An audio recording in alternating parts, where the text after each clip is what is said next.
नमस्कार। न्यूज के इकलौते फैमिली शो न्यूज की पाठशाला में आप सभी का बहुत स्वागत। मैं हूं सुशांत सिन्हा। ये वो पाठशाला जहां सबकी क्लास लगती है। और सबसे पहले आपको बता दूं कि आज पाठशाला में क्या क्या लेकर आया हूं। बॉर्डर पर भयंकर एक्शन शुरू हो चुका है। धमाके, फायरिंग और हाहाकार। मोदी ने मिट्टी में मिलाना शुरू कर दिया है। क्या आज इसका चैप्टर होगा। पाकिस्तान को पैनिक अटैक आया। रात भर आतंकियों को बचाने के लिए कैसे भागता रहा है पाकिस्तान, आज आपको दिखाऊंगा। अमित शाह के घर एक और मीटिंग हुई है। पाकिस्तान को बर्बाद करने का कौन सा नया प्लान बना है। मोदी के खौफ में पाकिस्तान ने दुनिया के सामने खुद को खुद ही कैसे एक्सपोज किया, आज आपको यह भी दिखाऊंगा। नवभारत के कैमरे पर देश का मूड बताऊंगा कि लोग क्या बोल रहे हैं, मोदी से क्या चाह रहे हैं और किस शहर में पाकिस्तान प्रेमी गैंग निकल आया है, यह भी बताऊंगा। हाफिज सईद मरेगा या पीओके भारत में मिलेगा, पीएम मोदी ने कौन सा प्लान फाइनल किया है। तेल से लेकर राशन तक वॉर अगर हो गई तो भिखारी पाकिस्तान कितने दिन टिक पाएगा, आज इसका हिसाब भी दूंगा। और पहले पानी अब दाना, भारत ने पाकिस्तान का दाना पानी दोनों बंद कर देने का कौन सा नया इंतजाम किया है, इसका चैप्टर भी लेकर आया हूं।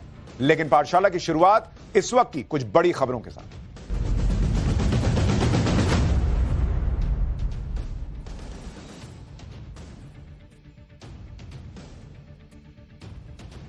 और इस वक्त की बड़ी खबर के साथ शुरुआत कर रहे हैं। पाकिस्तान के खिलाफ भारत को अमेरिका का खुल्लम खुल्ला साथ मिल गया है। अमेरिका की इंटेलिजेंस चीफ हैं तुलसी गबार्ड, उन्होंने बड़ा बयान दे दिया है। और तुलसी गबार्ड ने साफ साफ कह दिया है कि पहलगाम के गुनहगारों को चुन चुन कर मारने में मोदी के साथ है अमेरिका। मोदी जो भी एक्शन लेंगे अमेरिका साथ देगा, यह तुलसी गबार्ड ने कहा है।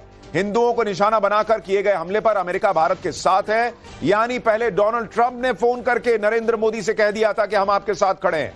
वाइस प्रेसिडेंट आए हुए थे जेडी वेंस, वो कह के गए थे हम आपके साथ हैं। और अब भारतीय मूल्स की तुलसी गबार्ड, जो कि वहां पर वही रोल निभाती हैं एक तरीके से इंटेलिजेंस विभाग में, जो कि आप कहिए कि अजीत डोवाल यहां निभाते हैं, तो उन्होंने कह दिया है कि हम हिंदुओं को निशाना बनाकर जो हमला किया गया है उसमें भारत के साथ खड़े हैं और नरेंद्र मोदी जो एक्शन लेंगे उसमें अमेरिका साथ खड़ा है। यानी अगर भारत ठोकने पे जाएगा तो अमेरिका भारत के साथ खड़ा होगा, पाकिस्तान के साथ नहीं। इस बीच एक और बड़ी खबर आ रही है, वो भी आपको बता देता हूं। विदेश मंत्री एस जयशंकर की सऊदी अरब के विदेश मंत्री से बात हुई है। यानी चौतरफा पाकिस्तान को घेरा जा रहा है। सऊदी अरब के विदेश मंत्री फैसल बिन फरहान से जयशंकर ने बात की है। पहलगाम हमले में पाकिस्तान का हाथ होने के बारे में उन्हें भी बता दिया गया है। विदेश मंत्री एस जयशंकर आज इजराइल के राजदूत से भी मिले हैं। यानी नरेंद्र मोदी इस वक्त लगातार पाकिस्तान पर जो अटैक होना है उसकी तैयारी तो उनकी सेनाएं कर ही रही हैं। साथ ही जो उनकी डिप्लोमेटिक सेना है, जो डिप्लोमैट्स की सेना है, वो डिप्लोमेटिक चैनल्स पर अपना काम कर रही है, उस लेवल पर अपना काम कर रही है।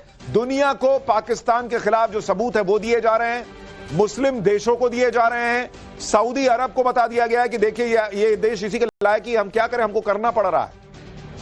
लेकिन बड़ी खबरें यहीं नहीं रुक रही। एक और ब्रेकिंग न्यूज के साथ शुरुआत कर रहे हैं। सिंधु समझौते पर अमित शाह के घर पर बैठक हुई है और इसमें बड़ा फैसला हुआ है। पाकिस्तान का पानी रोकने के लिए 3 चरणों का प्लान तैयार कर लिया गया है।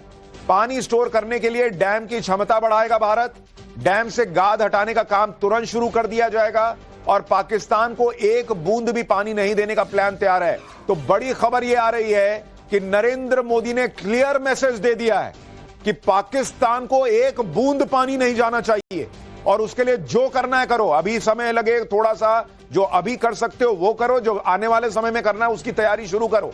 जो डैम बनाने बनाओ, जो गाद हटाने का काम करना है वो करो और पाकिस्तान का पानी रोक दो। इतना ही नहीं, यह भी कहा गया है कि पाकिस्तान को जो जानकारी दी जाती है कि किस डैम से कितना पानी छोड़ा जा रहा है, कहां से कितना पानी आ रहा है, यह जानकारी देना बंद कर दो। उसको पता ही नहीं चलेगा पीछे से कितना पानी आ रहा है, पूरा पाकिस्तान बह जाएगा, पंजाब प्रांत जो है तबाह हो जाएगा। तो दिन भर आप देखिए पाकिस्तान की नींद उड़ा देने वाली खबरें आ रही हैं। पाकिस्तान पर चौतरफा अटैक हो रहा है और पाकिस्तान की नींद यह सोच सोच कर उड़ी हुई है कि पीएम मोदी पाकिस्तान के साथ और क्या क्या करने वाले। इंटरनेशनल बॉर्डर के पास इंडियन एयरफोर्स और पाकिस्तानी एयरफोर्स की मूवमेंट देखी गई। एलओसी पर तो भारत और पाकिस्तान के बीच कल रात भीषण गोलीबारी हुई है। एलओसी पर करीब 10 जगह पाकिस्तान को सेना ने मुंहतोड़ जवाब दिया है। यानी कई लोगों से अगर आप पूछिए तो वो बता रहे हैं कि कल रात एलओसी पर दिवाली जैसा माहौल था। इतने धमाके हो रहे थे, मतलब धुआंधार वहां पर भारत ने जो है वो गोलाबारी की है एलओसी के ऊपर। आप सुनिए एलओसी पर कल रात कैसे बमबारी की आवाजें आ रही थी, जरा वो आपको आवाज सुनवाता हूं, सुनिए जरा।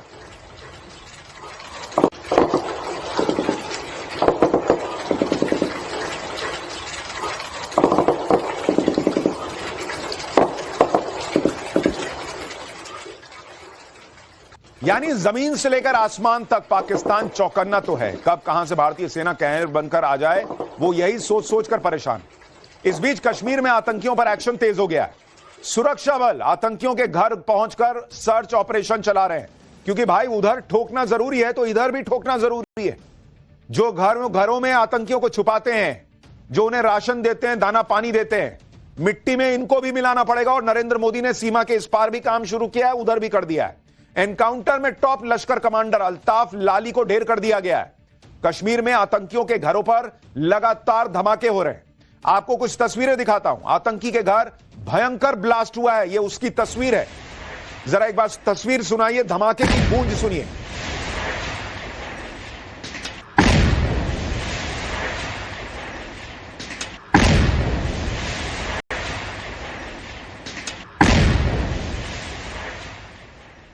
यानी नरेंद्र मोदी ने जो मिट्टी में मिलाने की बात कही थी वो होता दिख रहा है। मैसेजिंग है बॉस, कि ये नहीं कि सिर्फ वहां पर छापा मारा, आतंकी मिला नहीं मिला, तुम्हारा घर ही खत्म भाई।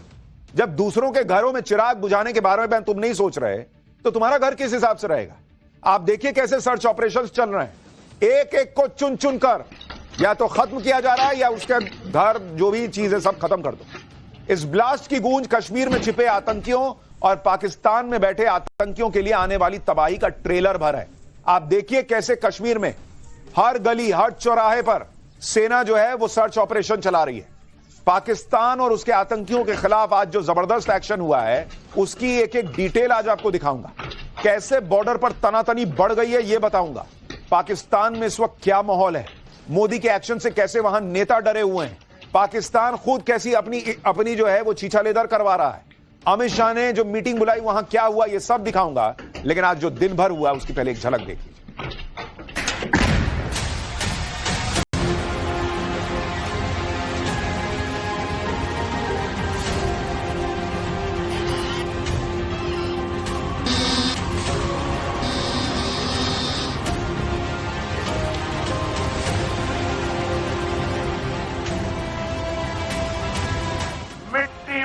मिलाने का समय आ गया है। वो सो नहीं पा रहा पाकिस्तान भाई कि कब क्या हो जाए। पाकिस्तान के एयरफोर्स की प्लेन्स लगातार उड़ उड़कर अपनी जनता को मैसेज दे रहे हैं कि डरो मत, हम जाग रहे हैं। ये देखिए भारत के हमले से कैसे पाकिस्तान जो है वो लगातार रात भर प्लेन उड़ा रहा है। ये तस्वीरें आप देखिए। लेकिन पाकिस्तान की जनता भी जानती है कि जब हमले का वक्त आएगा तब ये सारी तिकड़मबाजी काम नहीं आएगी, भारत ठोक के चला जाएगा। उधर खबर यह भी है कि इंडियन एयरफोर्स भी बॉर्डर के पास चक्कर लगा रही है। पहलगाम के जंगलों में आतंकियों की तलाश के लिए ग्राउंड पर भी ऑपरेशन चल रहा है। आसमान से एयरफोर्स लगातार निगरानी रख रही है। राफेल की झलक दिखा दी गई है पाकिस्तान को, मिग की झलक दिखा दी गई है पाकिस्तान को। यानी पाकिस्तान को दिखने लगा है कि बॉस आने वाले दिन बहुत भयानक होने वाले हैं। कश्मीर के पहलगाम से हमारे सहयोगी की एक रिपोर्ट देखिए, फिर आपको बताता हूं कि पाकिस्तान रात भर कैसे आतंकियों को इधर से उधर ढोता रहा है। आवाज़ें मैं सुन पा रहा हूं कि जो वायुसेना के फाइटर जेट्स है वो लगातार यहाँ पे भी जो है ऊपर लगातार नजर बनाए हुए हैं। हम कोशिश करेंगे आपको ये दृश्य दिखाने की। देखिए लगातार आवाजें आपको सुनाई देंगी वायुसेना के फाइटर जेट्स की, जो पहलगाम और लाइन ऑफ कंट्रोल के नजदीकी इलाकों में जो है लगातार अपनी नजर बनाए हुए हैं। भाई पाकिस्तान ये तो जानता है कि पीएम मोदी कह रहे हैं तो करेंगे ही, लेकिन पाकिस्तान पर हमला हवा से होगा, हवा में होगा। 0J विमान ने रावलपिंडी से बॉर्डर के नजदीक एयरबेस के लिए उड़ान भरी। दूसरी तरफ पाकिस्तान एयरफोर्स का C-130 ट्रांसपोर्ट एयरक्राफ्ट भी हवा में दिखा। आधी रात को इस ट्रांसपोर्ट एयरक्राफ्ट ने लाहौर से उड़ान भरी और इंडियन बॉर्डर से दूर कहीं उड़ा। अब इसी मूवमेंट को देखकर बताया जा रहा है कि क्या पाकिस्तान आतंकियों को प्लेन में भर भर के दूसरी जगह शिफ्ट कर रहा है, क्योंकि भाई आतंकी भी तो घबराए हुए होंगे। आपको सैफुल्लाह को दिखाया ही था कि वो सैफुल्लाह हाथ जोड़ रहा है कि भाई मैंने कुछ नहीं किया, तो वो आतंकी भी कह रहे होंगे कि भाई मुझे अभी ये ठोक के चले जाएंगे, फिर हम भी तुम्हारे काम नहीं आ पाएंगे। अब किसी को 72 उरे नहीं चाहिए, वैसा वाला हिसाब हो गया वहां आतंकियों को। तो उनको रात में उठा उठा के पाकिस्तान जो है इधर से उधर कर रहा है, क्योंकि पाकिस्तान यही सब ख्वाब दिखा के रेडिकलाइज करता है, आतंकी को उधर ही रहने के लिए कह दिया है। सारे जवानों की छुट्टी कैंसिल कर दिया कि भाई आज सबकी जरूरत पड़ने वाली है। बलूचिस्तान और अफगानिस्तान बॉर्डर से बड़ी संख्या में सैन्य कर्मियों को एलओसी पर तैनात किया जा रहा है। सूत्रों के हवाले से खबर है कि पाकिस्तान ने राजस्थान के ठीक सामने इंटरनेशनल बॉर्डर पर भी जवानों की तैनाती बढ़ा दी है। यह इलाका बहावलपुर का है, जहां पर आतंकी संगठन जैश ए मोहम्मद का मेन हेडक्वार्टर है। तो पेट्रोलियम इंपोर्ट भी बढ़ा दिया है। 22 अप्रैल को पहलगाम में आतंकी हमला हुआ और 23 अप्रैल को ही पाकिस्तान ने अपनी ऑयल कंपनियों को सकते हो रख लो। अब पाकिस्तान ऐसा क्यों कर सकते हो रख लो, अब पाकिस्तान ऐसा क्यों कर रहा है, उसको किस बात का डर है, वो आपको एक मैप दिखाऊंगा तो आपको क्लियर कट समझ में आ जाएगा। जरा वो मैप यहां पर डालिए, आपको समझ में आएगा कि पाकिस्तान क्यों अलबलाया हुआ है, क्यों इतना तेल जमा कर रहा है। अगर आप देखें इस मैप को, देखिए ये भारत, ये पाकिस्तान, ठीक है। अब जरा आप इस चीज को देखिए कि पाकिस्तान के लिए अगर पर हमला करने के लिए भारत अगर जमीन के रास्ते घुसा तो यहां से घुसेगा, देख रहे हैं आप, जरा इसको क्लोज शॉट में दिखाइए। और ये जो है ये पूरा समुद्र का इलाका है, ठीक है। अभी आपको इधर पहाड़ दिखा दिया गया है, लेकिन ये समुद्र का इलाका है।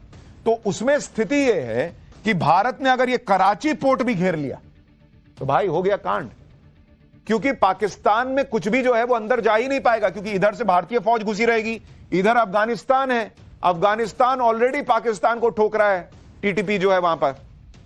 और यहां पर कराची पोर्ट को अगर भारत ने घेर लिया तो ना इधर से पानी आ पाएगा, ना इधर से दाना आ पाएगा, दाना पानी दोनों बंद हो जाएगा। अगर भारत ने एलओसी से पाकिस्तान को ठोक दिया और उधर कराची को घेर लिया तो पाकिस्तान की मौत निश्चित हो जाएगी, क्योंकि कराची में पाकिस्तान की जान बसती है।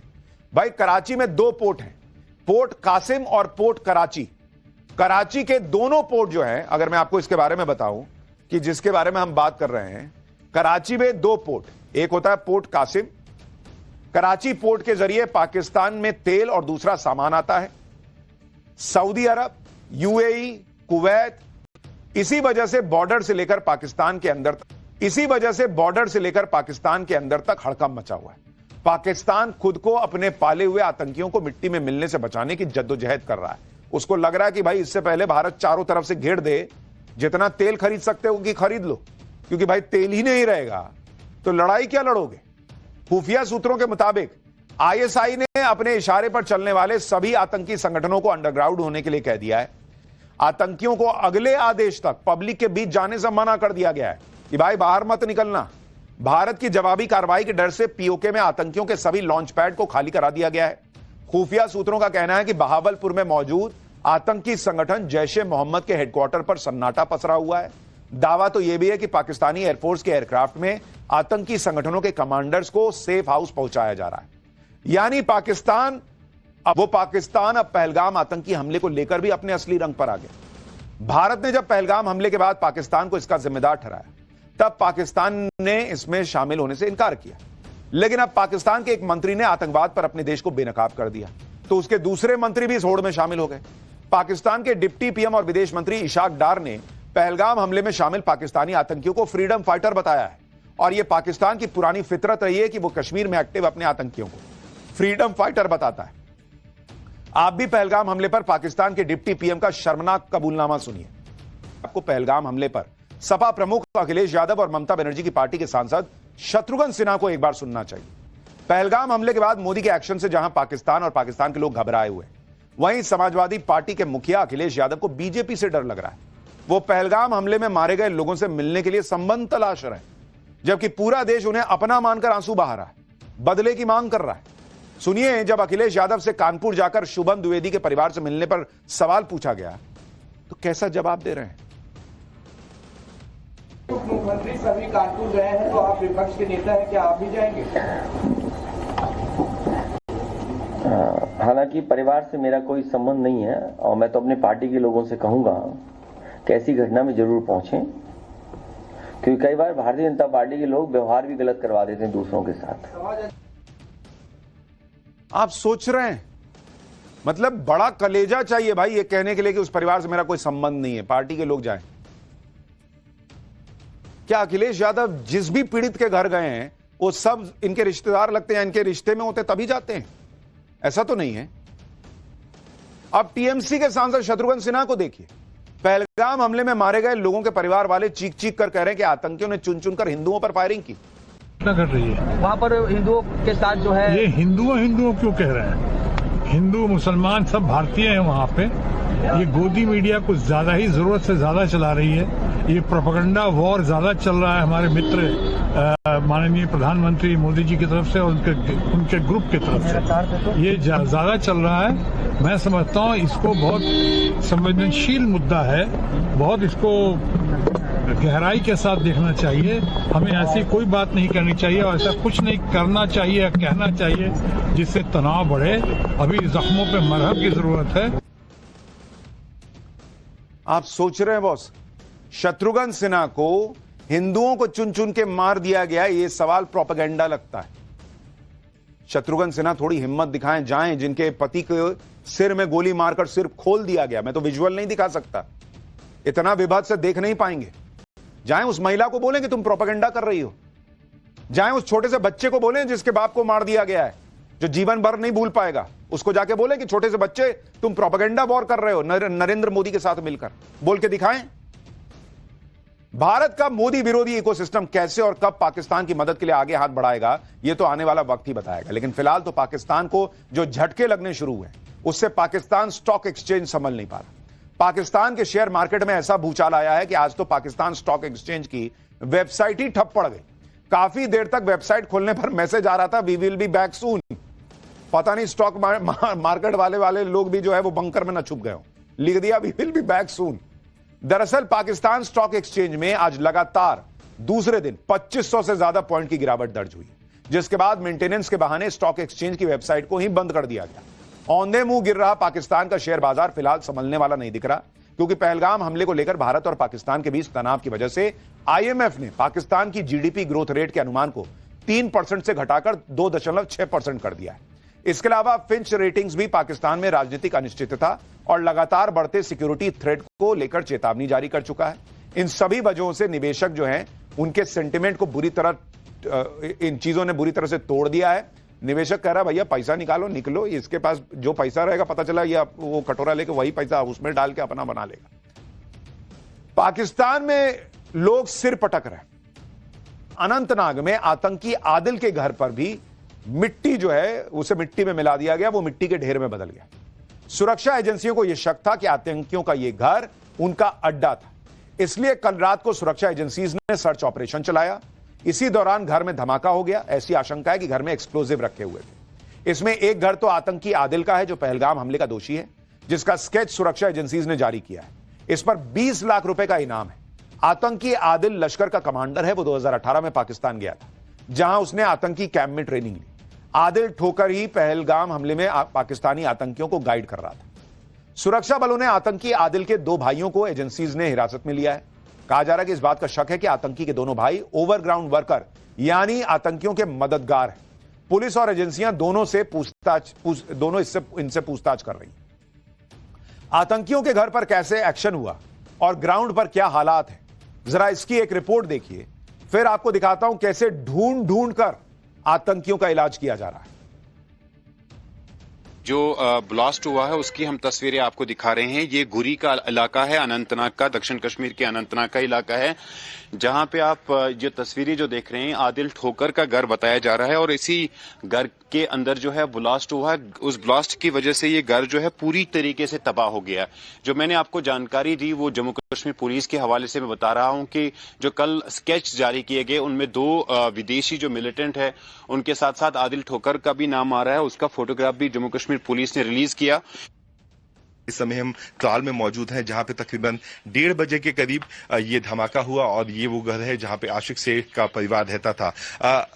आसिफ शेख का परिवार उस समय यहाँ पे मौजूद नहीं था, इसीलिए किसी को भी कोई भी हानि नहीं पहुंची है। हालांकि परिवार उस समय घर के बाहर था। आतंकियों के खिलाफ ताबड़तोड़ एक्शन का एक और चैप्टर देखिए। आज कश्मीर के पहलगाम में, अनंतनाग में, कुलगाम में, हंदवाड़ा में जगह जगह सर्च ऑपरेशन चला है और संदिग्ध आतंकियों के घर का कोना कोना खंगाला जा रहा है। अभी तक आतंकियों की तलाश सिर्फ जंगलों और पहाड़ों में हो रही थी। अब सेना और स्पेशल ऑपरेशन ग्रुप के जवानों ने घर घर में घुसकर तलाशी लेना शुरू किया है। सुरक्षा बलों को शक है कि पहलगाम हमले को अंजाम देने वाले आतंकी इन घरों में छिपे हो सकते हैं। सुरक्षा बलों के जवान हर संदिग्ध घर की तलाशी ले रहे हैं। आप देखिए किस तरह से एक एक घर में अंदर जाकर ढूंढा जा रहा है, मतलब चप्पा चप्पा जो है उसको खंगाला जा रहा, छाना जा रहा है। यह जबरदस्त ऑपरेशन बॉर्डर के पास वाले इलाकों में चल रहा है। पहलगाम में हमले के बाद हर जगह आतंकियों की तलाश की जा रही है और जहां भी जरा भी संदेह होता है सुरक्षा बलों की टीम वहां धावा बोल देती है। गुलमर्ग में भी ऐसे ही एक संदिग्ध घर पर सुरक्षा बलों ने धावा बोला। हमारे सहयोगी अनुज मिश्रा वहां मौके पर थे। जरा एक्सक्लूसिव रिपोर्ट देखिए कैसे सब कुछ चल रहा है वहां पर। अब बीएसएफ के जवान जो हैं वो इस खाली मकान के पास पहुंच चुके हैं। तस्वीरों में देखा जा सकता है किस तरीके से अब घेराबंदी जो है वो शुरू की जा रही है। बाकायदा पूरी तरीके से एहतियात बरतते हुए इस एबेंडेंट हाउस की तरफ धीरे धीरे बीएसएफ के जवान जो हैं वो टोली बनाकर इस वक्त अब करीब करीब घर के पास पहुंच चुके हैं। घाटी में सुरक्षा बलों ने पूरा जोर लगा दिया है। पहलगाम हमले को अंजाम देने वाले आतंकियों की तलाश में आज चौथे दिन भी सीआरपीएफ ने स्पेशल ऑपरेशन चलाया। पहलगाम से एक और ग्राउंड रिपोर्ट देखी। लगातार कॉर्डन एंड सर्च ऑपरेशंस अंजाम दिए जा रहे हैं, एम्बुश अंजाम दिए जा रहे हैं। मेरे सहयोगी शफीक आपको ये एक्सक्लूसिव तस्वीरें दिखा रहे हैं। सीआरपीएफ की जो स्पेशल यूनिट है, काउंटर इंसर्जेंसी यूनिट, वो इस ऑपरेशन को अंजाम दे रही है। एम्बुश लगाए जा रहे हैं। बाइसरन पहाड़ी के जंगलों के भीतर घुसकर सीआरपीएफ के जवान लगातार उन आतंकवादियों की तलाश में हैं जिन आतंकियों के खिलाफ सेना ने खुली वॉर छेड़ दी है। कल से जम्मू कश्मीर में 5 जगहों पर ऑपरेशंस चल रहे हैं। इस बीच बांदीपुरा में चल रहे एनकाउंटर में सुरक्षा बलों ने एक आतंकी को मार गिराया। एनकाउंटर में लश्कर के आतंकी अल्ताफ लल्ली को सुरक्षा बलों ने मार गिराया है। घाटी में आतंकियों और उनके मददगारों पर लगातार एक्शन चल रहा है। यानी जो मिट्टी में मिलाने की बात है वो बॉर्डर के इस तरफ भी चल रही है, उस तरफ तो होगी होगी। सफाई दोनों तरफ होगी, क्योंकि उधर वालों को ठोक दीजिएगा और इधर वाले मददगार रहेंगे तो कल को फिर वही कांड होगा। इसी बीच आज सेना प्रमुख जनरल उपेंद्र द्विवेदी भी हालात का जायजा लेने कश्मीर पहुंच गए। उन्होंने सीनियर अधिकारियों के साथ सिक्योरिटी रिव्यू किया। आर्मी चीफ आज जम्मू कश्मीर के एलजी मनोज सिन्हा से भी मिले। पहलगाम में आतंकी हमले के बाद से कश्मीर के पर्यटन पर बड़ा असर पड़ा है। बड़ी संख्या में पर्यटकों की वापसी हुई है और जो आने वाले थे उन्होंने बुकिंग रद्द कर दी, जिससे टूरिज्म सेक्टर से जुड़े हुए लोगों की कमाई ठप पड़ गई है। श्रीनगर के डल झील में शिकारा चलाने वालों का भी यही हाल है। जरा देखिए डल झील कैसे सन्नाटा पसरा हुआ है वहां पर। वहां से एक रिपोर्ट देखिए। मैं इस वक्त डल लेक में हूं और डल लेक के ठीक बीच में, और डल लेक को कश्मीर का आप कह सकते हैं कि दिल कहा जाता है, लेकिन आज ये दिल दुखी है, दिल में पीड़ा है, क्योंकि जिस तरह से आतंकी हमले हुए हैं उसका असर इस डल लेक पर जो शिकारा वाले थे उन पर पड़ रहा है, जो यहाँ फल बेचने वाले थे उन पर पड़ रहा है। और ये जो नज़ारा था 2 दिन पहले कुछ और नज़ारा था, जो यहाँ पर सैकड़ों की संख्या में टूरिस्ट के साथ जो शिकारा आपको नजर आते हैं, लेकिन आज वो देखिए किनारे पर अगर आप बात करिए तो सिर्फ शिकारा ही शिकारा खड़ा नजर आएगा, क्योंकि टूरिस्ट गायब हैं तो शिकारा इंतजार कर रहा है अपने टूरिस्ट। यानी जो लग रहा था कि भाई वहां पे पूरा पर्यटन ठप पड़ जाएगा, वैसी ही तस्वीरें अब धीरे धीरे आ रही हैं। और इन सब का गुनहगार पाकिस्तान है, या फिर वो लोग हैं जो पाकिस्तान को दिल में लेकर यहां हिंदुस्तान में रहते हैं। पाकिस्तान के गुनाहों का फाइनल हिसाब अब होकर रहेगा और अभी शुरुआत हुई। एक एक करके सारे पाकिस्तानी भारत से भगाए जा रहे हैं। निकलो यहां से, खत्म करो मामला।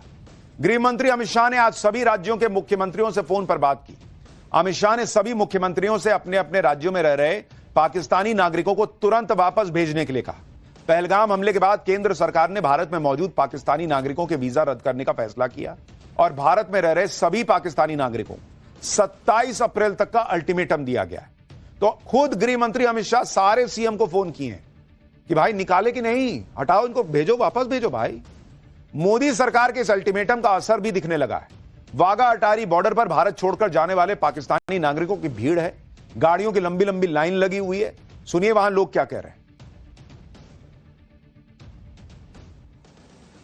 48 घंटे का टाइम दिया कि 48 घंटे के अंदर अंदर आप लोग मकसद ये कि बॉर्डर क्रॉस कर लें जी। तो बस फिर उसी वक्त मकसद सुबह, रात को तो हम लेटे, सुबह जो है LIO गए हम वहाँ पे सब अपनी जो फॉर्मेलिटीज़ थी वो पूरी करवाई।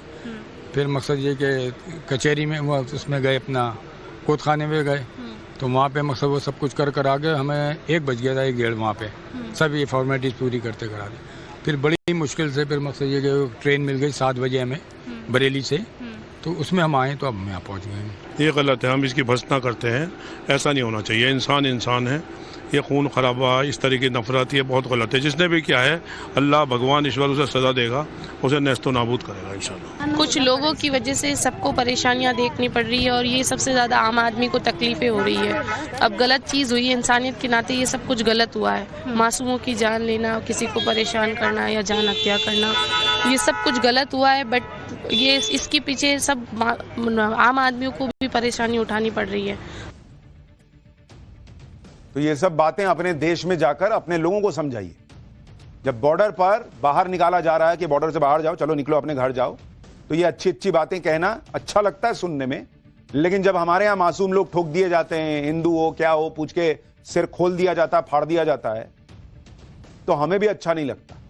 तो ये सब उधर जाके समझाइए अपने लोगों को, क्योंकि पाकिस्तानी चाहे रोएं या मातम मनाएं, इस वक्त भारत गुस्से में है। और ये सब बहुत देख लिया भाई। इंसानियत की बातें जब घटना हो जाती है, कोई अपने को खो देता है, उसको ही समझ में आता है क्या दर्द होता है। पहलगाम हमले के विरोध में देश भर में प्रदर्शन हो रहे हैं, लोगों में जबरदस्त गुस्सा है। पीएम मोदी से लोग मांग कर रहे हैं कि अब वो वक्त आ गया जब पाकिस्तान पर आर पार का एक्शन हो। सुनिए लोग क्या कह रहे हैं। वैसे ही इतना टाइम तो देना नहीं चाहिए था उनको, क्योंकि पाकिस्तान कोई बहुत बड़ा हुआ नहीं, तुरंत वैसे लोगों के ऊपर स्टैक कर उनको मार देना चाहिए। जो 15 लाख की फौज इकट्ठी की हुई है वो क्या किस लिए है? वो क्या 26 जनवरी की परेड के लिए रखी हुई है?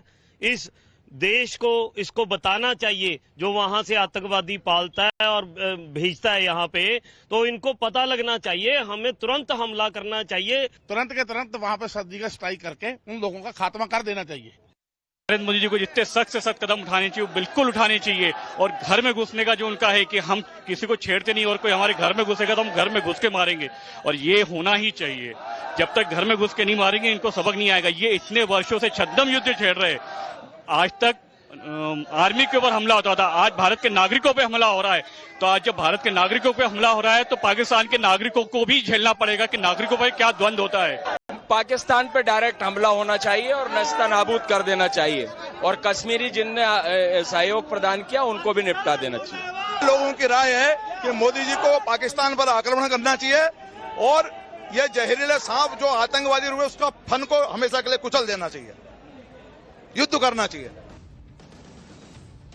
यानी देश भर में एक सुर में पीएम मोदी से मांग हो रही है कि सख्त से सख्त एक्शन हो, भले वॉर करना पड़े तो वॉर कीजिए।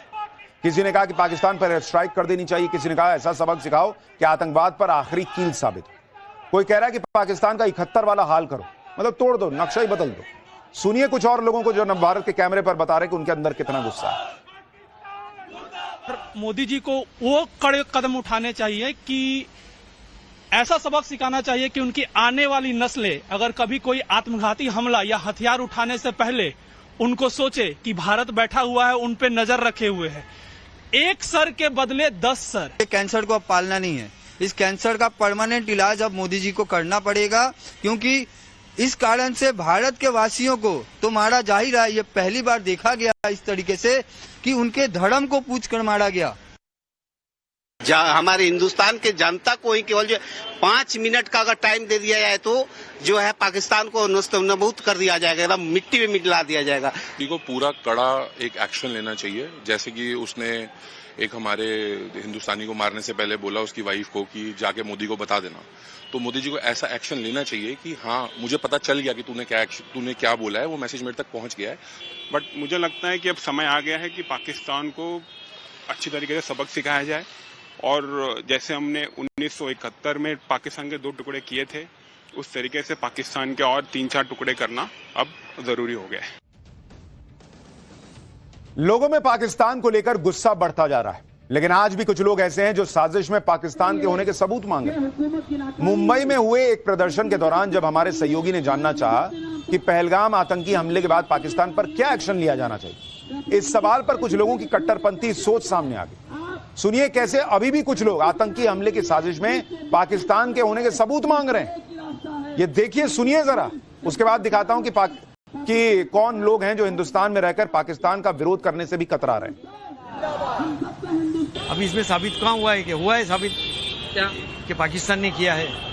किसने तो किया? इस पे अटैक करने चाहिए। क्या किसने? हिंदुस्तानियों ने किया है? हिंदुस्तान को बराबर उस पर एक्शन लेना चाहिए। किसने पाकिस्तान किया है? हिंदुस्तानियों ने किया है? नहीं, जिन्होंने भी किया है। किसने किया? अभी पता नहीं चला ना किसने किया, कहते हैं पाकिस्तान। अनंतनाग पुलिस ने जो 3 स्केच निकाले उसमें से 2 पाकिस्तानियों को शिनाख्त हुई है। तो पाकिस्तान ने किया तो डायरेक्ट पाकिस्तान का नाम क्यों ले रहे? जो किया है उसका तहकीकात करो। पाकिस्तान का प्रेम है क्या? नहीं, प्रेम नहीं है। तो फिर जो किया उसका तहकीकात करो। पुलिस ने जो 3 स्केच निकाली है उसमें से 2 पाकिस्तानियों की शिनाख्त हुई है। तो पकड़ो ना जाके उनको। किनको? जिनको पकड़ो जो किए तो सबको पब्लिक को क्यों हैरान करते?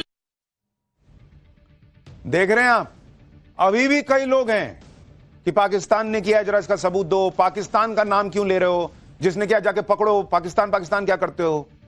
ये वो लोग हैं जो पीएम मोदी का विरोध करते हैं, सरकार के हर काम पर सवाल उठाते हैं, और अब हालत ये हो गई कि मोदी विरोध में अब ये लोग पाकिस्तान के हमदर्द बन बैठे हैं। सुनिए इन लोगों को इकट्ठा करने वाले मौलाना इजाज कश्मीरी और सईद नूरी क्या कह रहे हैं।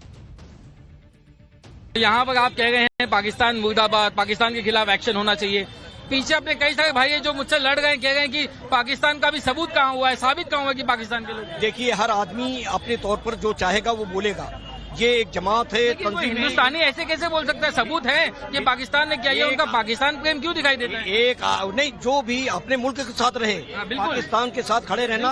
पाकिस्तान से हमारा लेना देना क्या? हम अपने आप ये जमात के लोगों को समझाएंगे कि मुल्क के साथ खड़े रहना इम्पोर्टेंट है। ये आपके जरिए पैगाम देंगे कि मुल्क के साथ खड़े हैं, हुकूमत के साथ खड़े हैं, फौज के साथ खड़े हैं। इसमें पाकिस्तान की भूमिका को लेकर तो कोई शक नहीं। ये तो साफ हो गया ना कि पाकिस्तान ने ये किया। आपको शक है क्या? मुझे नहीं। अगर आपको शक है तो आप बताइए। नहीं, मैं आपसे भी जानना। मैं इतनी देर से बात कर रहा हूँ, अगर आपको अभी भी शक नहीं पूछ रहा हूँ आपसे, मैं लग रहा है तो इसका मतलब आपको अपने जहन। मौलाना साहब, मैं इसलिए पूछ रहा हूँ क्योंकि पीछे कुछ लोग जो है वो अभी भी मेरे साथ लड़ झगड़ गए हैं कि आप पाकिस्तान का सीधा नाम कैसे ले सकते हैं। किसने लिया? वो सामने लाइए, मैं आपको दिखा दूंगा तस्वीर। लाइए जिसने लिया। ऐसे लोगों को बताना चाहेंगे कि ये वक्त जो हिंदुस्तान के लिए, हिंदुस्तान के साथ खड़े होने का है। जिन्होंने कहा है या तो वो हकीकत जानते नहीं है, बेअकलों की बात सुनकर उसको मान लेना ये सबसे बड़ी बेवकूफी होगी। मतलब क्या ही हिसाब चल रहा है। आप देखिए कि आगे बैनर पोस्टर लेकर कहा जा रहा है कि पाकिस्तान को कड़ा जवाब दीजिए, हम पाकिस्तान की निंदा करते हैं। और उसमें जो भीड़ आई हुई है उसके सामने हमारे सहयोगी राकेश ने माइक लगाया तो कह रहे हैं कि पाकिस्तान के खिलाफ सबूत कहां है, पाकिस्तान का नाम क्यों ले रहे हो, लड़ रहे हैं। क्या हिसाब है भाई? दुनिया को भारत पाकिस्तान के खिलाफ सबूत दे रहा है, यहां अपने देश में रहने वाले लोग पूछ रहे हैं कि पाकिस्तान के खिलाफ सबूत क्या है, पाकिस्तान का नाम क्यों ले रहे हो। आतंकी हमले के विरोध में किया गया यह प्रदर्शन वाकई मारे गए लोगों की याद में किया गया, यह सिर्फ दिखावा था, ये लोग पूछने लगे इसे देखकर। क्योंकि इसी प्रदर्शन में शामिल कुछ लोग तो ऐसे भी थे जिन्होंने बार बार पूछने पर भी आतंकी हमले का विरोध नहीं किया, पाकिस्तान के नाम पर चुप्पी साध ली। ऐसे लोगों को हमारे सहयोगी ने मौके पर ही काउंटर किया। सुनिए जरा क्या हुआ। भाई बताइए क्या एक्शन होना चाहिए पाकिस्तान के खिलाफ? हम तो यहाँ काम करते हैं। तो काम तो हिंदुस्तान में ही करते हैं ना। जो हमला हुआ उसका निषेध करते हैं कि नहीं करते? तो मालूम ही नहीं। इतना बड़ा हमला हो गया, इतने लोग मारे गए, आपको पता नहीं? इसका विरोध करते हैं कि नहीं करते ये तो बताइए। एक शब्द नहीं निकाल पा गए यहाँ पाकिस्तान के खिलाफ। इतना प्यार है पाकिस्तान से, मालूम भी नहीं। गजब है भाई। मेरे को तो बोलने को नहीं आता। अंकल क्या एक्शन होना चाहिए अभी पाकिस्तान? मैं क्या बोलूं, इसके बारे में कुछ नहीं बोल सकता। जिन्होंने दंगा किया, जिन्होंने आतंक फैलाया, बेकसूरों को मारा, उनके खिलाफ क्या एक्शन होना चाहिए? तो गवर्नमेंट एक्शन ले ही रही है और भी लेगी, आगे एक्शन जो भी होगा वो।